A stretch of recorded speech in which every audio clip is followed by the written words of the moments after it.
Hello friends, did you know that when somebody disappears from your life, it can trigger a range of emotional responses from confusion to relief? People often don't realize just how much their absence can impact others. The concept of vanishing is deeply tied to our emotions and provides a fascinating framework for understanding these principles. When we vanish, whether it's a deliberate choice or an unexpected event, it can create an emotional void that affects not just ourselves but also those around us. On the surface, the desire to escape or vanish might seem like a romantic notion, a way to break free from the constraints of modern life. But scratch beneath the surface and you will find a complex way of emotions, from feeling of isolation to deep-seated despair. There is a sense of disconnection, of being adrift in a chaotic world, and it's easy to get lost in the undertow of these emotions. Often we turn to escape as a way to cope with the weight of our responsibility, the burdens of expectations, or the crushing pressure to perform.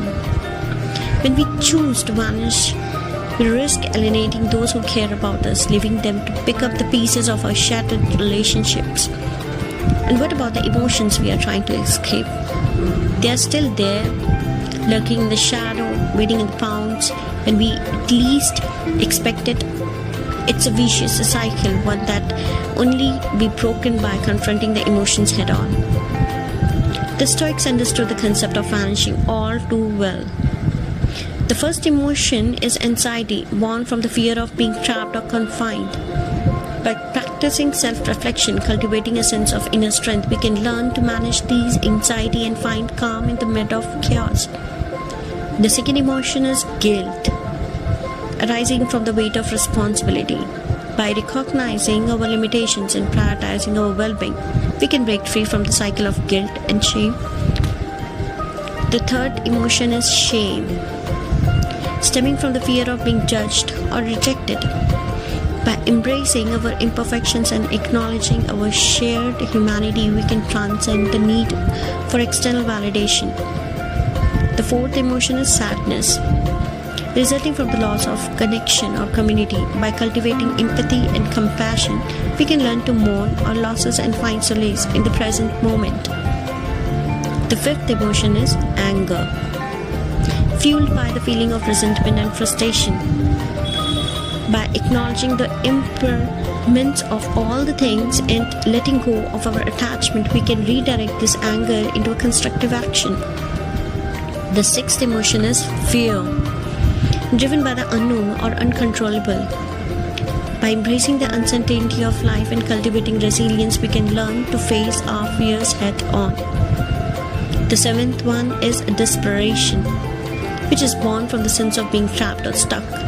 And by recognizing this, the capacity for a change, we can break free from the cycle of desperation and find a hope in the present moment. The eighth emotion is resentment, which arises from the feeling of injustice and unfairness. By letting go of our expectations, focusing on the present, we can transcend the need to take revenge or find forgiveness. The ninth and the final emotion is relief, often accompanied by a sense of guilt or shame. By recognizing the impermanence of relationships and the importance of self-care, we can learn to cherish the good times and accept the endings with grace.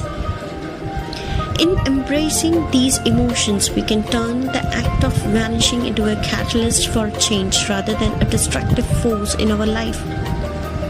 By recognizing the impermanence of all the things and the importance of self-awareness, we can learn to navigate the complexities of human relationship with greater ease and compassion. Remember, the next time you feel the urge to vanish, take a step back, acknowledge the emotions that are driving your actions. Share with us in the comment box below what emotions do you struggle with when someone disappears from your life.